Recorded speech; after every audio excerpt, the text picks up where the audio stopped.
It's the MasterChef finals. The search to find the country's best amateur cook is almost over. Today, it's their penultimate challenge. Cooking for the world's greatest chefs. Gotta be perfect, Sarah. It's my time, it's the moment where I really need to show what I've learned and what I'm able to do. You got one shot, you miss it, it's over. Go, go. It's not just a possibility now, it's, you know, there's a really good chance that you could walk away as the best. Come on, my man, while it's still hot, huh? All right. I can hardly imagine anything better ever than winning. Like, that would just blow my mind. Next time, just one of them will be crowned MasterChef Champion 2011.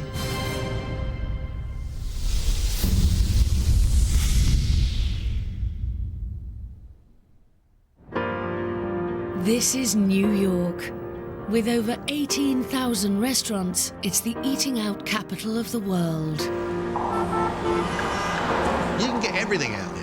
Absolutely everything. Japanese, Korean, Chinese, Indian, French, Italian. Whatever you want, New York has got it, and it does it very well. Over the last 200 years, this melting pot of immigrant culture has transformed the city into a center of world-class cuisine. If Tim, Sarah and Tom want to stand out here, they'll have to show true grit. You just have to look around in New York to see what sort of place it is. It's pretty challenging, to be honest. It's one of those things where you kind of think, really excited by it, but really, really, really hope I don't mess up. I may never have an opportunity like this again, so I'm gonna make the most of it. There's so much to learn in a city like this, and so much to be inspired by. This is beyond my wildest dreams, really.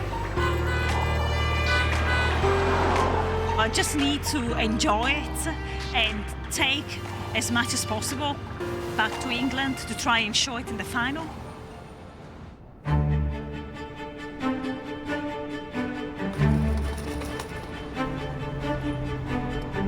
They have just 24 hours in this city to prove they can cook with the best, and are on their way to 3 of New York's finest restaurants.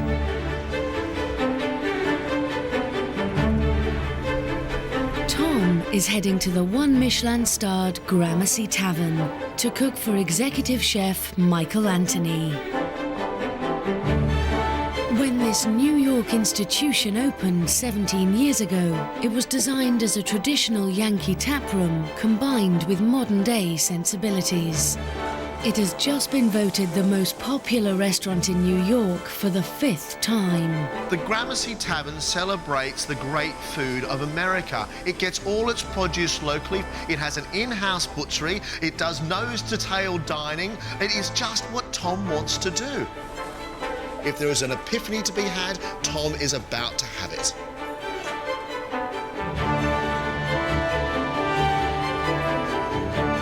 Just to get one service in is going to be it's going to be really, really good, and I just hope that I can live up to it.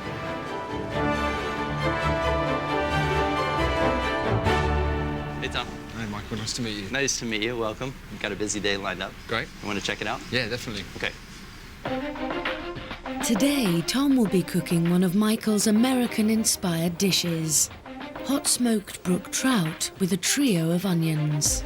So this is a good example of, for us at least, in terms of challenging ourselves to not clutter a dish with too many ingredients. Okay. And it requires your attention to fine details. Brilliant.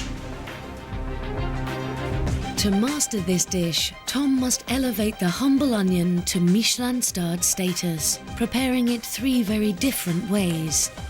As pickled onion rings cured in a liquor made from beetroot vinegar and aromats. The beets will add color to the process. To this one, yeah? Yep. A port and red wine onion marmalade, and an onion puree made from the sweet, mild Cipollini onion. Give that a taste. That's a white balsamic. and it's going to help those onions out as they cook down to give it a little character. We're not going to do much more to it. We want to show off what the onion tastes like.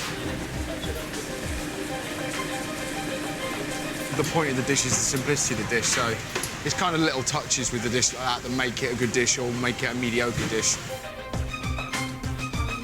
The trio of onions only work if they complement the hot smoked brook trout. Let's take a look. It's not fully cooked all the way through. Touch it. Yeah. Yeah. Since it's such a thin piece of fish, it has some inertia. Yeah. So you pull the skin off, and it's like a tester. Yep. If you go and pull it and that skin doesn't want to come, It's not probably good. needs to get flashed in the oven, and it's not done. Quite a nice dish for me in terms of being accurate, being clean, making sure that I do everything really, really well, because I think I suffered occasionally before by maybe rushing through things a little bit too quickly and maybe not putting as much effort into the specifics as I should have done. So, yeah, I think it's be a good way to learn.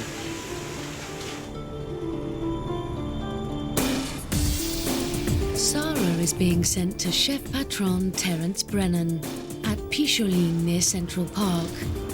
One of only 6 two-star restaurants in the city, Terence is a master of exquisite Mediterranean cuisine. So light mid-round, let's go. He began cooking aged 13 and has risen through the ranks to become one of America's most renowned chefs. Sarah is a brilliant cook. She has a brilliant palate and a wonderful touch. For her, it is about taking that great food of Italy and turning it into something exceptional. Terence will teach her how to take her food to wonderment. I don't know what to expect, really. We've never even dined in a 2 Michelin star, so I just need to believe I can do it. Sarah, you're in luck. We got a truffle delivery. Come here. You know what white truffles are? I could smell them from outside. Medium ones. Stick your head in there. Oh my God, I've never seen so many in my life. What do you say? That's $12,000, $15,000 in truffles? Oh my God. I've never seen so many amazing ingredients, from Albert truffle to scent. Very exciting. For lunch service, Sarah will be making a main of wild hare with parsnip pan perdu and huckleberry paint. This is a wild Scottish hare. So what we use here in the restaurant is mainly the saddle, right? So we're just gonna debone it. Do you want me to? Do you know how? I think I do. Oh, let's do that. Excellent. Very good. Thank you, yeah.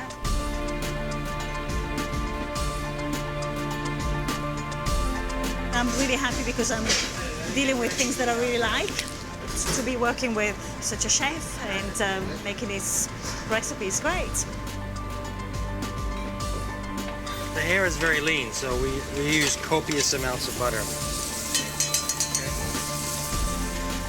Sarah must also cook the pan perdu, precisely cut triangles of parsnip bread, dipped in a spiced batter and pan-fried. This is going to be the huckleberry paint.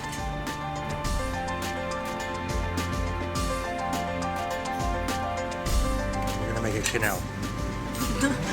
Huh? I try to avoid that. I'm going to show you how to do that, okay?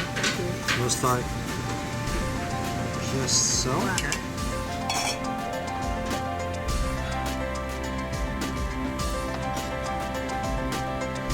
Perfection.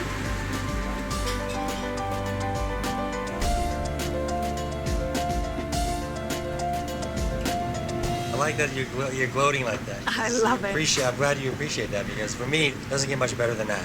No, I don't think so either. Right.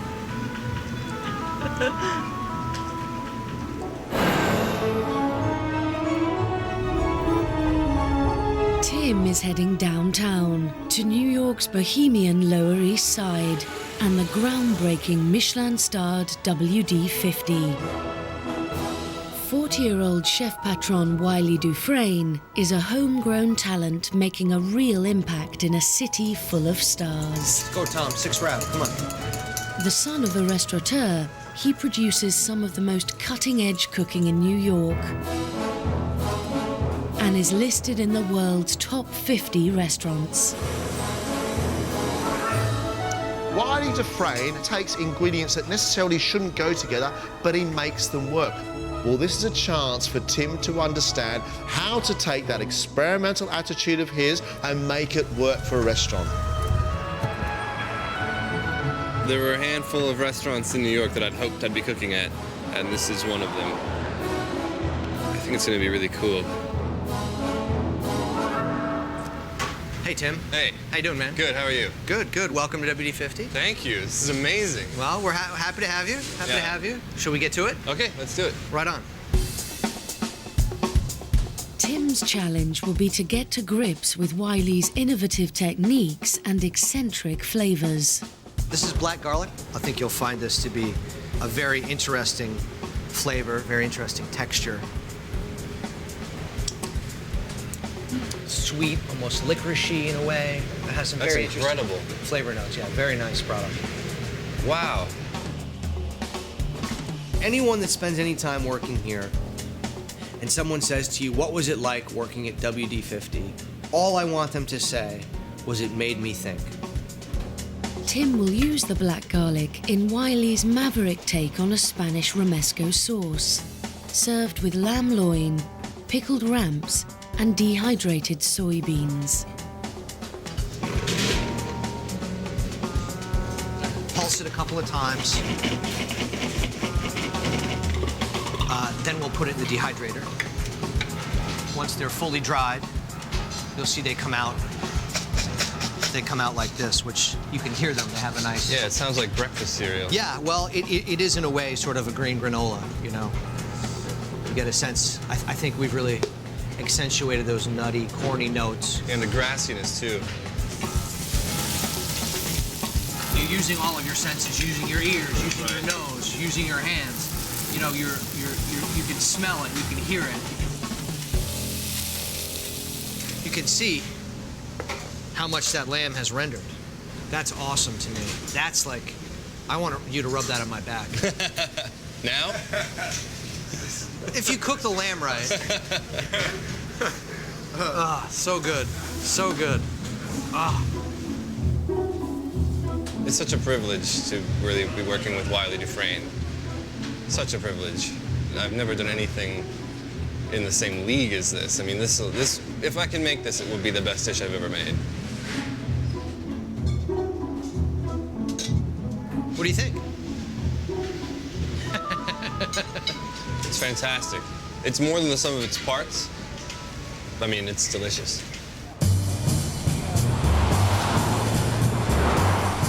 It's midday. Lunch service is beginning across the city, and some of the world's most enthusiastic and critical diners are arriving. The finalists must now step up to the mark. Anything below par will not be tolerated.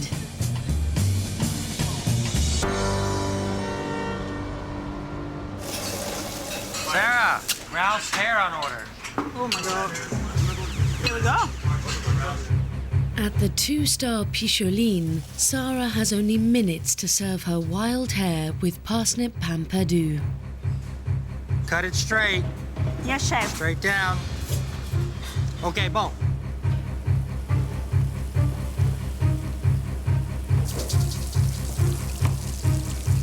Let me feel it. Let me see the tenderloin. Put it in the window.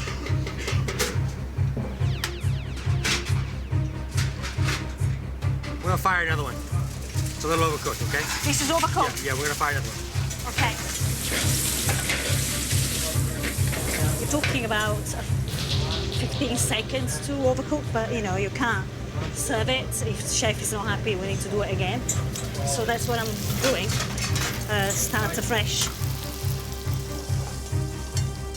It's gotta be perfect, Sarah. So hot. You know what they say, don't you? No. If you can't stand the heat, get out of the kitchen. No, oh gosh. You heard that one? I knew that. What's coming that? All right, guys, you got how long on pickup, guys? 30 seconds. 30 seconds. Oh, Sarah, let's go, baby.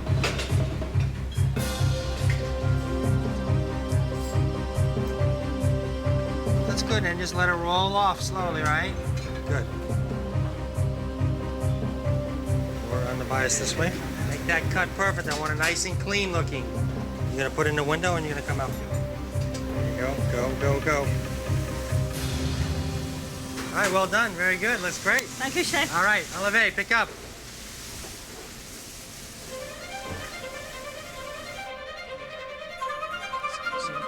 Bon appetit. This is really amazing. amazing.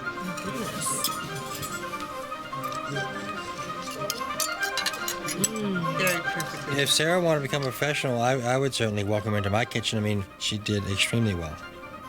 I'm really impressed. I'm not just, you know, being a nice guy that I am. It is a deeper level, and it is about small details that put together make a dish very special. I'm really happy.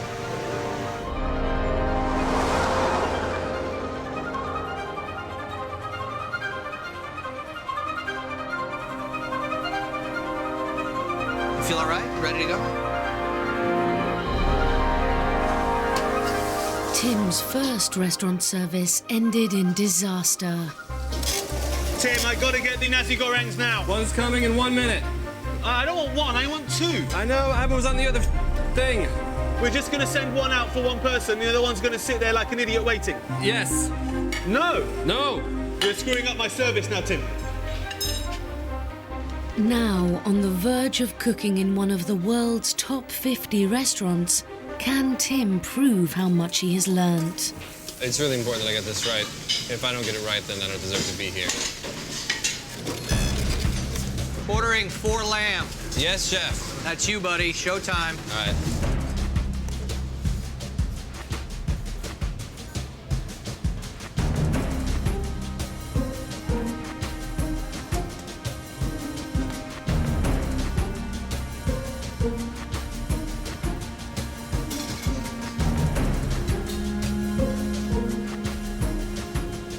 It's done. I think it's okay. The worst part. All you gotta do is just wonder if it's okay. Whichever deity you believe in, now's the time to call him up. I just want it to be done perfectly. I think it is. But I think it might be a little bit rare.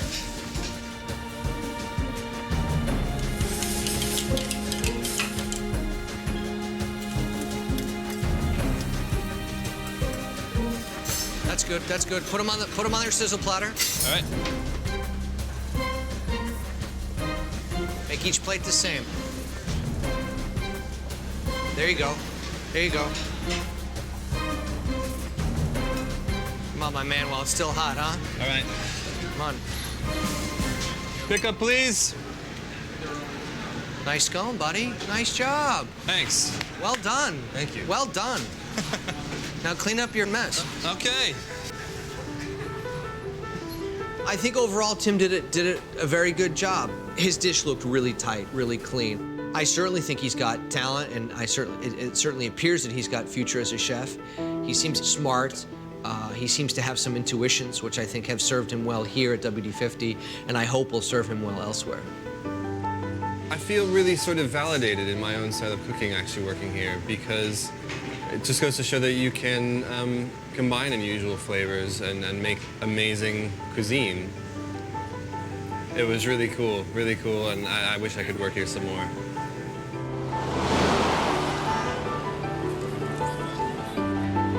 Uptown at the Michelin-starred Gramercy Tavern, orders for the hot smoked trout are coming in thick and fast. Tom, 4 trout. Yes.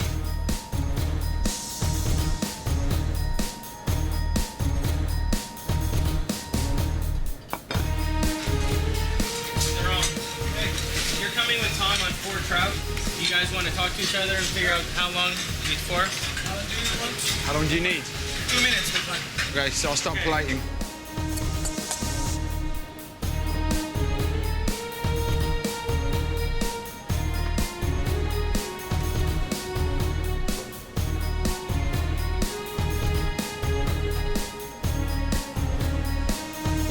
It's such a fragile piece of fish that most everyone in the rush of service ends up, blemishing one or dropping it. And so far, there's been no catastrophes.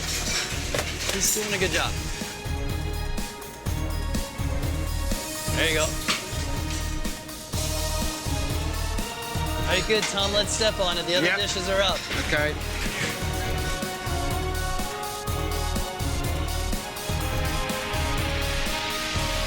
Leo, can you take this to the tavern? Nice job. Thank you very much, Chef. I really enjoyed it. Well done. Good.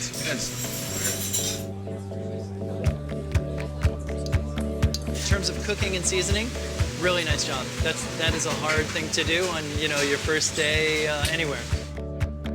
I would say that Tom has talent. I'd love for him to cook more dishes for me. This is it's a real pleasure to see somebody who loves cooking the way he does.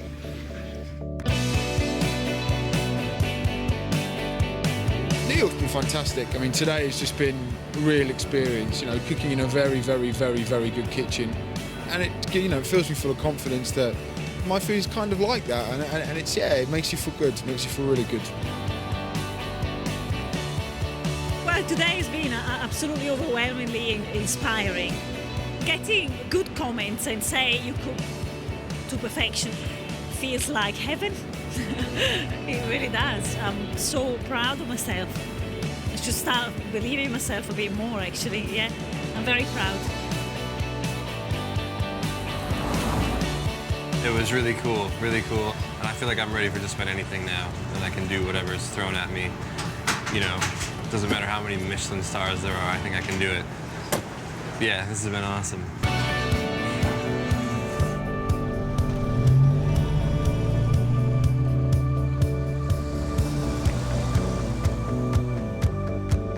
The MasterChef road trip has ended.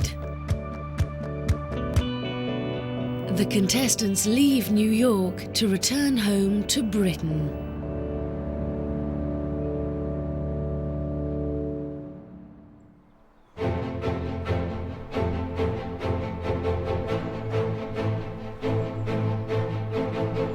Still recovering from jet lag, Tim, Sarah and Tom make their way to their penultimate challenge, here at Coworth Park in Berkshire.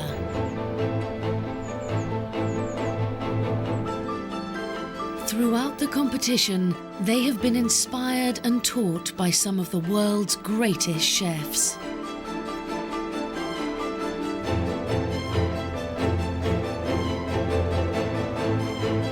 Haggis, neeves and tatties, it doesn't get any more Scottish than this. Do Scotland proud. Eh? Yes, indeed, we shall try.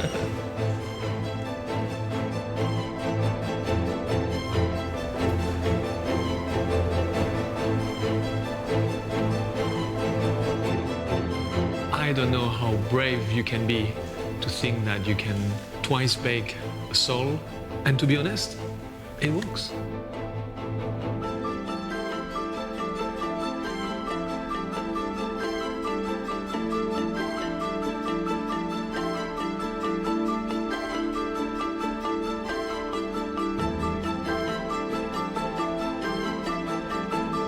Delicious, it's wonderful, and it's just what you want. Colors, spice, and bold flavors. It's just fantastic. Thank you very much.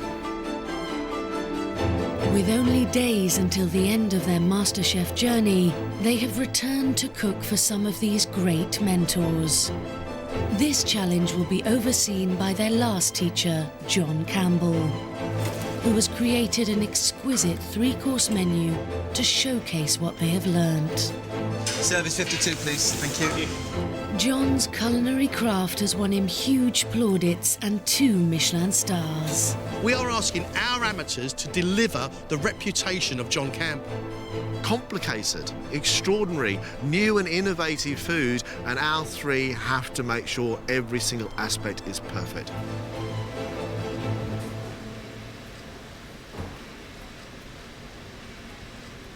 Very well, welcome to Coworth Park. Very important day for me today.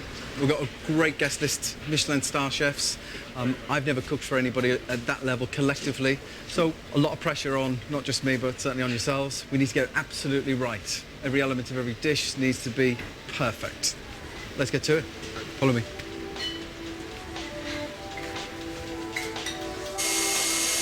The dishes on John's menu will have up to 50 different processes. It will take each finalist 7 hours to make just one course. Sarah must perfect John's intricate starter. Scorched king crab, served with smoked salsify, roast chervil root, ribbons of crisped Jerusalem artichoke and an artichoke puree, served with beurre noisette powder, razor clam dressing and apple blossom, finished with a fish consommé.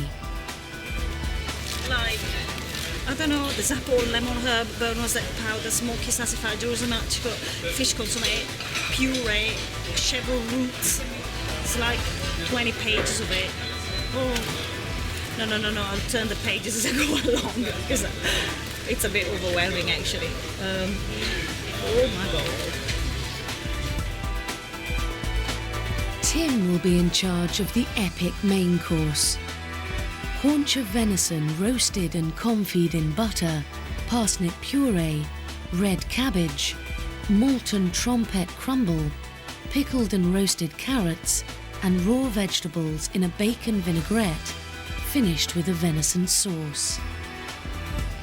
I want to get it perfect, and in this stage of the competition, if I can't get every dish that's put in front of me down perfectly, then I don't have a chance of winning. It's going to be tough. Tom will be making John's dessert, a symphony of unusual flavours. Hay chocolate mousse on a delicate sponge, covered in crisp milk chocolate, served with dark chocolate sauce, dots of saffron gel, a malt puree, saffron foam, and a soursop sorbet. Being very, very specific to temperature, time, ingredients. You've got a microscale there. Yep. Everything is to the fine detail. That's the success of pastry. That's what makes pastry work. Okay. Today is huge because we're going to be critiqued by people who are going to be hypercritical because that's what they do. You know, it's the toughest audience probably I'll ever have. There can be no room for error, so better make sure there's not. Each element of the plate needs to be done exactly as it should be. The ingredients need to be almost symphonic. That puts you in a perfect place to make great dishes.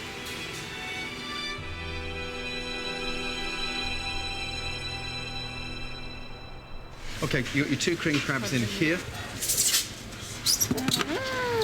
Fresh, absolutely fresh. Oh, wow. So your 2 first jobs are crab and consommé of crab. Yep. You get them on, you're in great shape.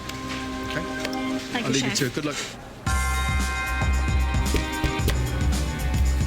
The consommé is just one element of Sarah's complex dish. To recreate its subtle flavour, she must prepare a stock using 13 different ingredients.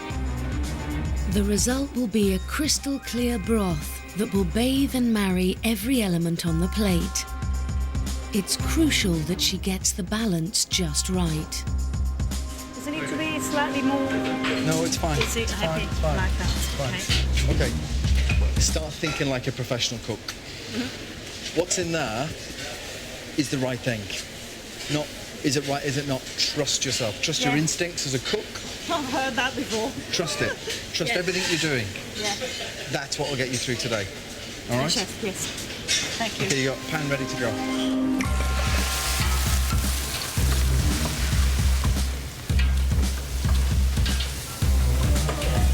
It's a cacophony of motion that needs to set in place. And if I set in place right, I'll be fine and methodical and be able to not to get it wrong. My mantra is, Sarah, you can do it. Sarah, you can do it. And I will do it.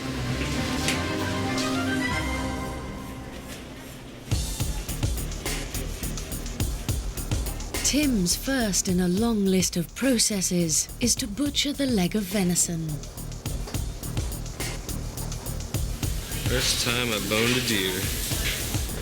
Carefully removing the bones for the sauce. Boom. I still don't really know what I'm doing now that the bone's out, actually. then separating each individual mussel to create 8 perfect portions.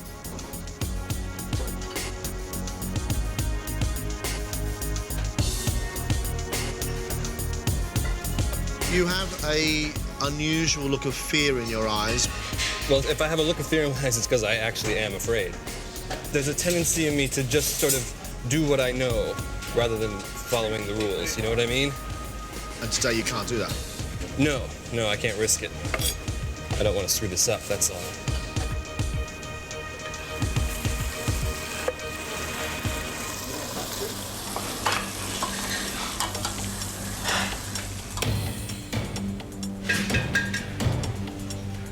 Tom has begun work on the centerpiece of his dessert, the hay chocolate mousse. Once frozen, it will be sprayed with a milk chocolate coating. But every stage of this recipe is a technical minefield. Starting with the crème anglaise. So you've got 5-second window on this. You miss your window, it's split. Scrambled egg. Okay. A bit like Star Wars, Luke Skywalker, last bullet. Yep. Trust your instincts. Just starting to go, I think. Show me. Out.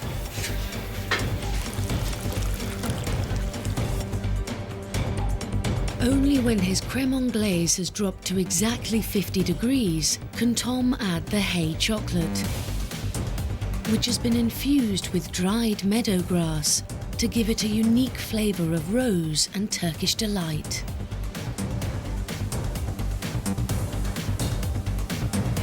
Looks good. Happy with that? Ever so slightly higher. Yeah, they're the same. Okay, straight into the blast freezer. Get that frozen now. Okay. Clean, clean, clean. Then you need your sponge straight on.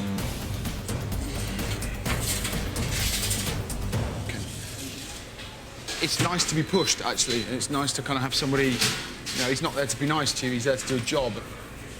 Certainly tidier than I've ever been in my life, anyway. Are you trying to tell me, after all these weeks and months of telling you to keep clean, and you walk in here and suddenly John tells you off and it happens? No, not at all. You're trying to annoy me? It's only because you've been on at me for so long, you see, that I'm actually doing it.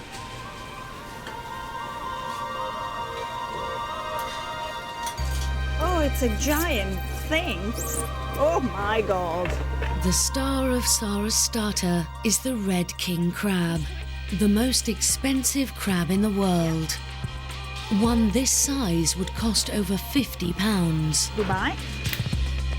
So the pressure is on to prepare it perfectly. 7 hours of preparation, 10 minutes of service, Yeah. 7 chefs. Yeah. You are responsible for the food. Well, that's called pressure. I can't do it in my job, so I need to just focus and do it in this one. But, you know, there's no point for me flapping and worrying. It's just time to get on with the job. You got a twin sister who you left in New York or something? What's happened to you? It's me cooking today, really me.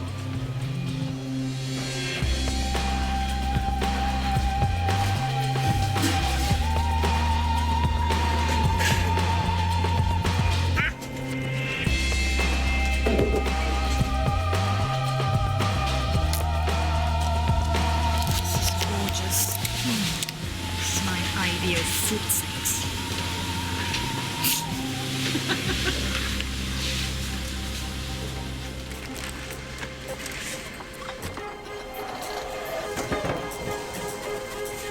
Tim's venison main course has the most processes, and with over 3 hours gone, he's struggling to keep up with a mountain of elaborate vegetable prep. I've never been this up against it. I've got to roast and puree these parsnips. I've got to braise the cabbage, roast the carrots once they come out of the steamer.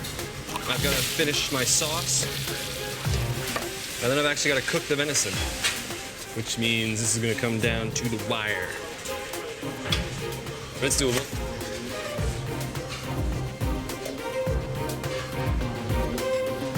What's that for? That's parsnips for the roast, puree. Okay, so where should that be now? In the oven.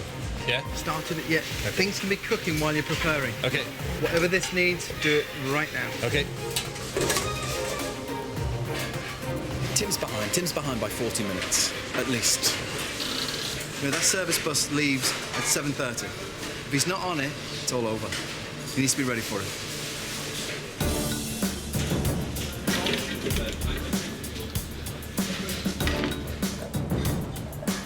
The challenge of Tom's dessert is to balance a unique array of flavours, including an unusual sorbet. It's a soursop sorbet. It's some sort of fruit, but apparently it's a bit stinky, but actually when you eat it, it's very exotic tasting. I've never heard of it in my life. He's also making a gel from saffron, the world's most expensive spice, famous for its bright yellow colour and intense metallic honey taste. That's it. Move the chinois, move the chinois. That's it, perfect. How thin does it want to be? 2 mil, no more than that, because it's going to give you too much flavour. Overpowered the dish. Too thin, it's going to break. And you're not going to get that saffron note that we need. Okay. Once the gel is set, he cuts tiny dots so he can carefully control the balance of saffron on each plate.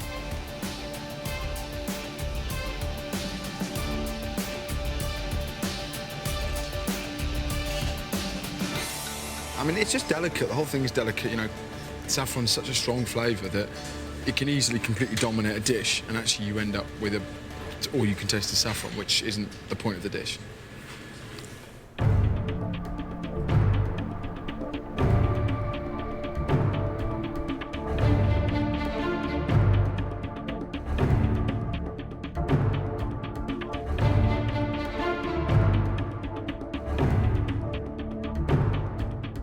Okay, guys.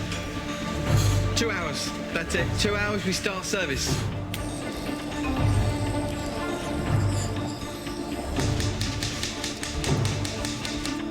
Sarah is on the final push. She's cutting thin strips of Jerusalem artichoke. Not too much pressure, Sarah. Yes, chef. Just make it round first and then start to add the pressure.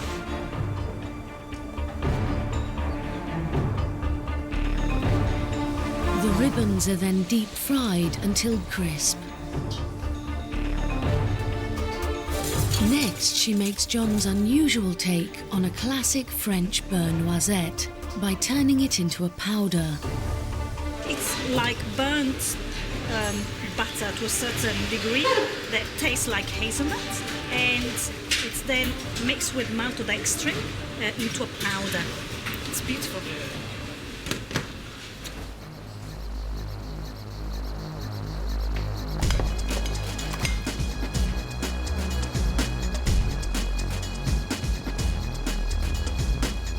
On the main course, Tim's still behind, but he's pulling out all the stops to get back on track. Oh, do I seem under pressure? That's because I am under pressure. He's rendering the fat from pancetta to make his bacon vinaigrette, braising his red cabbage, and reducing his venison stock to a rich jus. You've got 1, 2, 3 things going on. Great job. This, I'd like to see more of. Okay, I'll do it. Tim's also combining butter, malt extract, oats, and trompet mushroom powder to make a crunchy malt crumble. There's a lot going into this dish, and it's got to be very, very precise. Very, very, very precise. It's been a stressful day, but I am learning a lot, actually.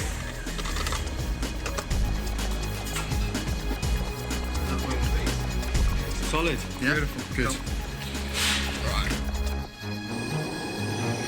With his chocolate mousse set, Tom must cut exact geometric shapes precisely to John's blueprint. So you got the right angle there? Yeah. Perfect.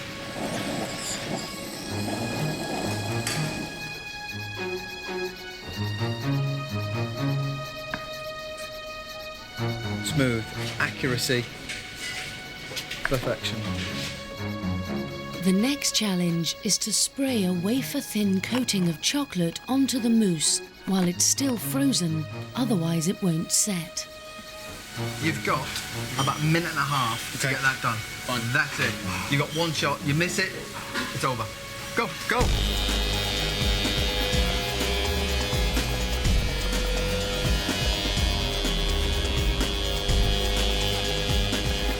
Okay, I'm going to take it out and do the sides. Yep. Just spray into the booth.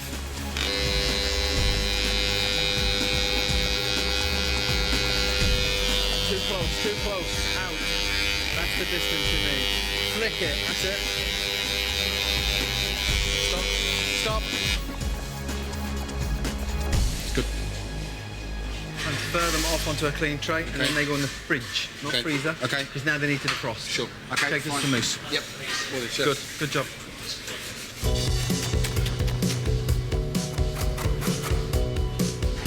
Okay, guys, 6:30. You got 1 hour for service, please. 1 hour. With his mise en place finally accomplished, Tim can begin cooking his venison. First searing it on the plancha, then dropping it into a warm bath of butter where it will slowly confit for an hour.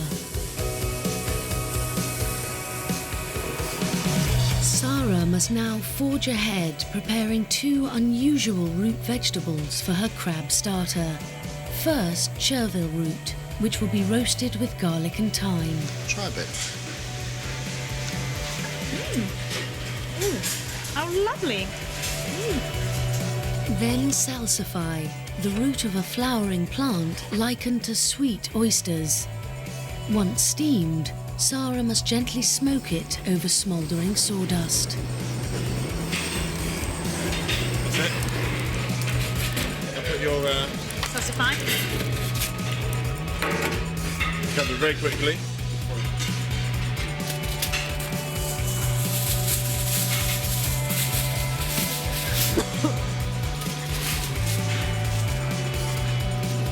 Nearly set the kitchen afire. That was very exciting.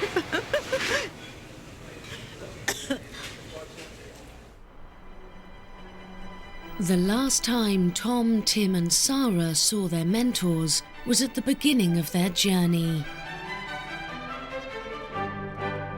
Tonight, they'll have to show Alexis Gauthier, Yotta Motolenghi and Tom Kitchen just how far they've come. Joining them for dinner, 4 more giants of the culinary world.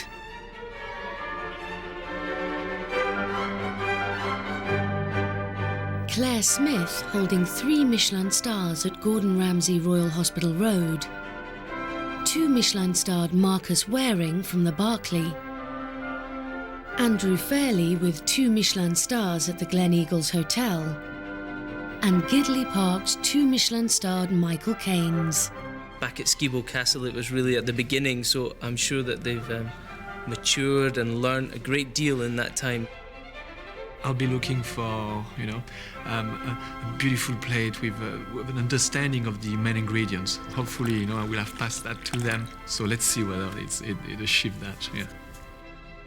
It's a real challenge for them. I'm sure they're probably so nervous. Their hands are shaking. I would. So yeah, good luck for them. But I'm not. I wouldn't want to be there.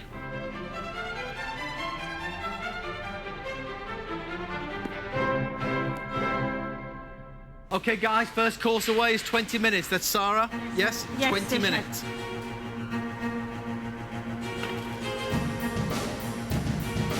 I am nervous, of course I'm nervous. It means a lot to me, this. It really does.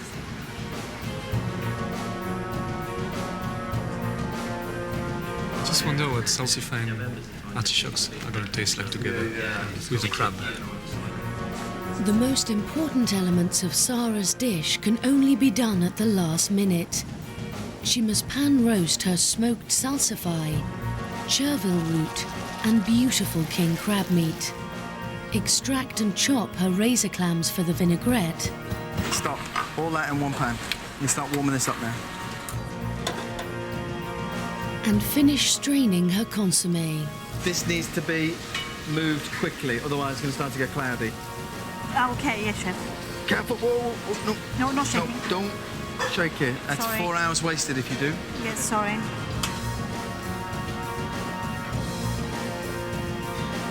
You got to pick up the pace, Sarah. Yes, Pick it up. chef. Pick it up. Come on.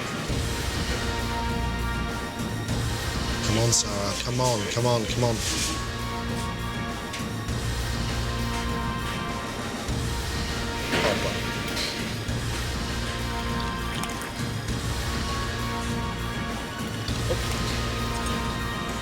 Service.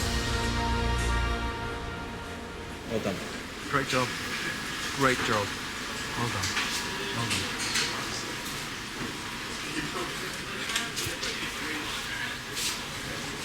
I'm happy.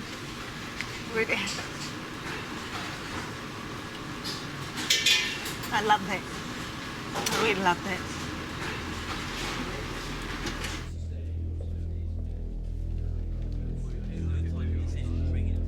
Sarah has made John's starter. King crab with smoked salsify, roast chervil root, ribbons of crisped Jerusalem artichoke, an artichoke puree, beurre noisette powder, and a razor clam dressing topped with apple blossom, and served with a fish consommé. Oh wow, that looks amazing.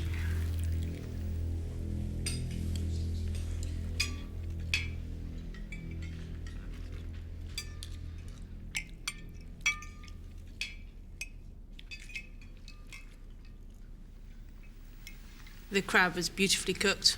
Everything was really nice. Beautiful dish. I could taste all the flavor. I think the balance of the texture was good. I think the person who did the dish understood the dish.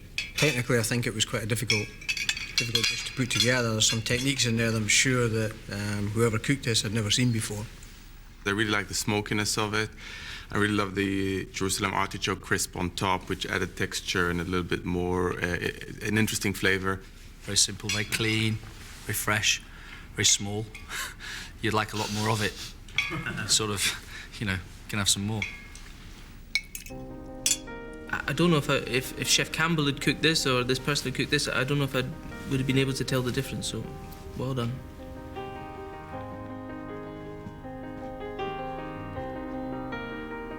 Sarah, hi. Hi. Come a long way since Skibo Castle when you were cooking haggis. Yes. As soon as that dish was put down tonight, there was this incredible silence around the table. There was the theatre of pouring the consommé on top, and everyone was just tucking in, and there was this kind of like happiness around the table. We were all impressed with the execution, the balance that you struck, beautiful cooking of the vegetables and the crab itself. So well done. Not an easy task. Thank you. And I think John will be very proud. Thank you.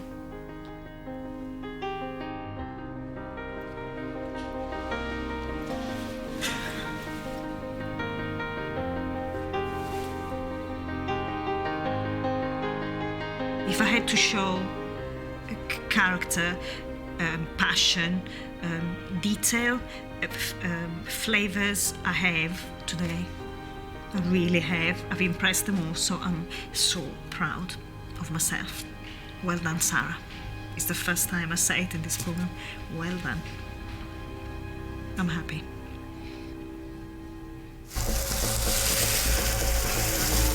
I'm on track, yeah. All I'm gonna do now is color the venison, recolor the venison, and then plate, which doesn't sound like a lot, but it's a hell of an ask, so.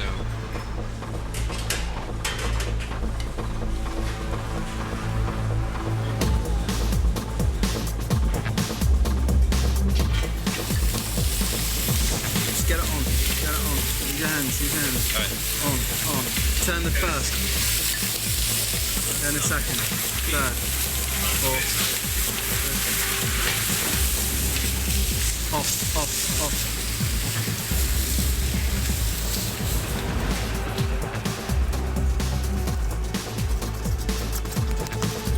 All the same, let's get a rhythm. Boom. Next. Start proportioning, cut it into 3. Angle, that's it.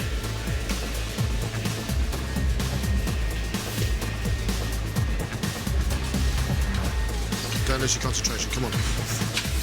Ah, that's hot.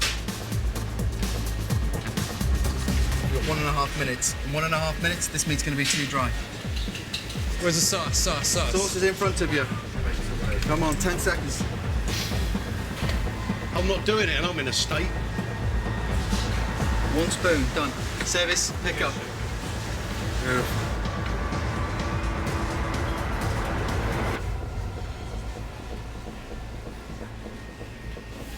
Whew.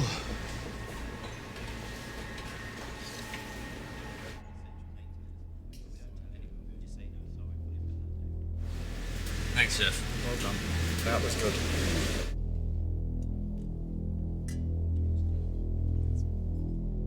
Tim has made roast haunch of venison with parsnip puree, red cabbage, malt and trompet crumble, pickled roasted carrots, and raw vegetables in a bacon vinaigrette, finished with a venison sauce. Good season.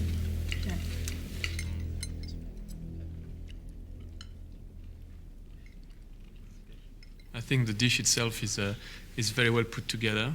Perfectly seasoned. Each element of the dish was done really well. I like the freshness of the Brussels sprouts. They kept all their color, and on my plate they even looked like they were especially presented with a bit of sauce inside, so I thought that was a beautiful touch. I mean, to be honest, I hope I serve this kind of dish in my restaurant. That's what I'm hoping at the moment. Because if I do, this is... I'm really impressed.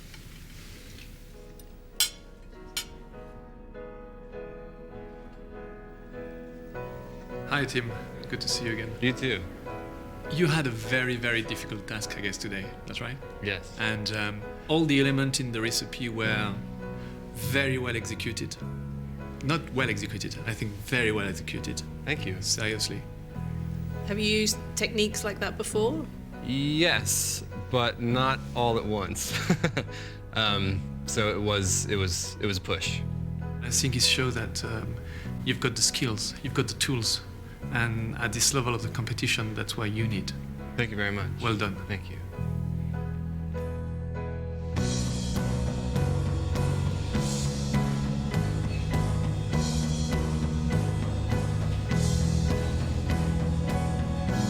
Today was a really big triumph, actually. I came back from being behind, and being slow and being disorganized, to putting together a really nice plate of food. And it's just now that I'm starting to think that I may be good enough and that I could win. Because you never know. Finally, it's Tom. Bear in mind now you've got 10 minutes. Okay. This, the gel, first jobs. That's going to take you 4 minutes. So you've got 2 minutes then to put that on, sorbet, boom. Okay, fine.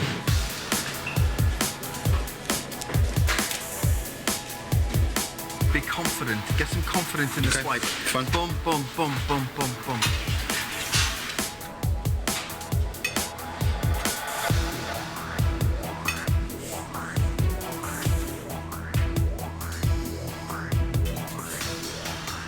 Don't go over on your sauce. Getting bigger, getting bigger. Talked about balance, a symphony of flavours before.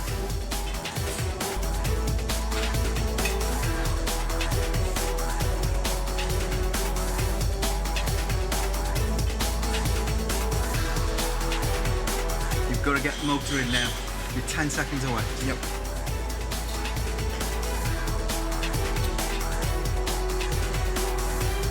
Service, you ready? Yes, chef. You're going to be stepping it up. Step it up. Step it up, please. Come on. Come on. That's it. Done.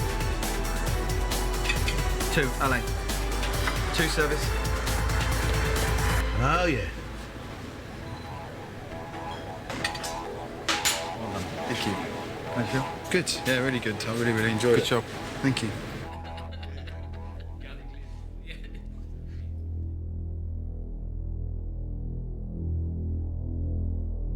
Tom's dessert is hay chocolate mousse served with dark chocolate sauce, a malt puree, dots of saffron gel, saffron bubbles, and a soursop sorbet.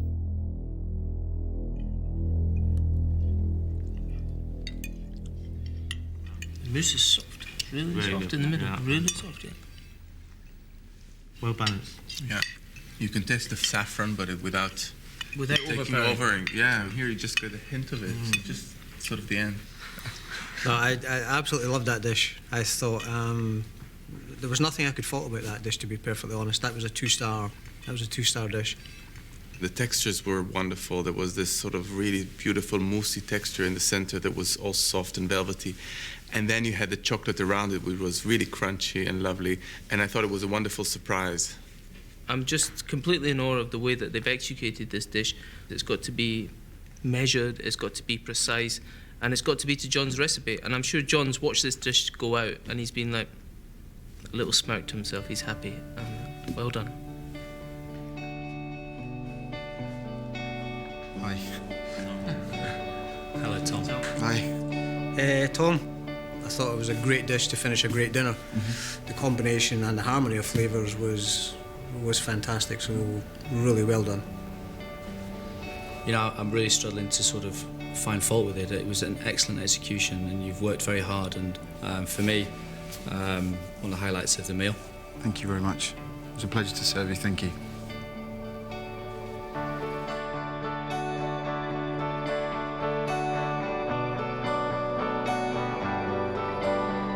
I'm kind of lost for words, actually, I have to say. When you kind of stood in front of all of those people in a room and they kind of say what they say, you're waiting for the but, and it never came. So, yeah, that makes me very proud.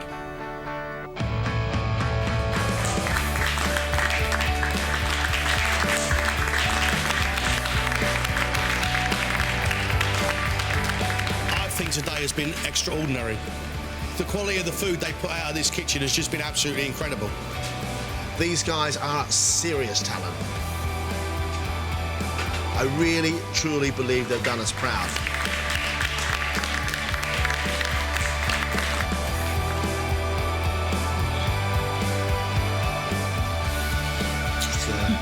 It's pretty mad, actually, I have to say. Well done, guys.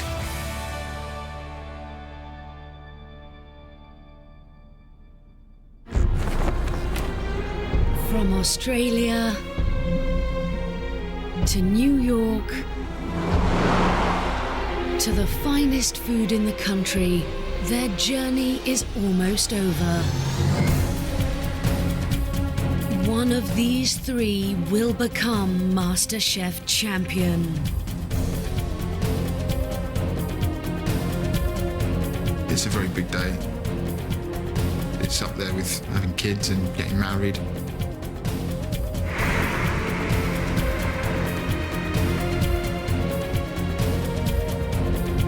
This is the last time I cook. Very emotional. There are dreams and there are pipe dreams. Winning is like a pipe dream. It's not enough to be making food that's just good. It's got to be perfection.